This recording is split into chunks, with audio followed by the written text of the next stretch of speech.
ಅಂದ್ರೆ ಇಲ್ಲಿ ಒಂದಕ್ಕಿ ತಗೋಬಹುದು ಅಥವಾ ಒಂದಕ್ಕಿಂತ ಹೆಚ್ಚು ಅಂಕಿ ತಗೋಬಹುದು.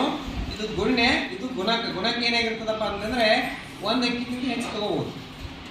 ಇಲ್ಲಿ ಎಷ್ಟು ತಗೋತೀವಿ ಹೆಚ್ಚು ತಗೋದಿಲ್ಲ, ಆದ್ರೆ ಇಲ್ಲಿ ಎರಡಕ್ಕೆ ಒಂದಕ್ಕೆ ತಗೋದಿಲ್ಲ ಕಂಡೀಷನ್ ಅದಕ್ಕೆ. ಸೊ ಆ ಸಂದರ್ಭದಲ್ಲಿ ಯಾವ ರೀತಿಯಾಗಿ ಈಸಿಯಾಗಿ ನಾವು ಲೆಕ್ಕಗಳನ್ನ ಉತ್ತರ ಹೇಳಬಹುದು ಅಪ್ಪ ಅಂದ್ರೆ ಇಲ್ಲಿ ಎಂಟರಾಗ ಒಂದನ್ನು ತೆಗಿಬೇಕು. ಎಷ್ಟು ಉಳಿತ್ರಿ? ಈ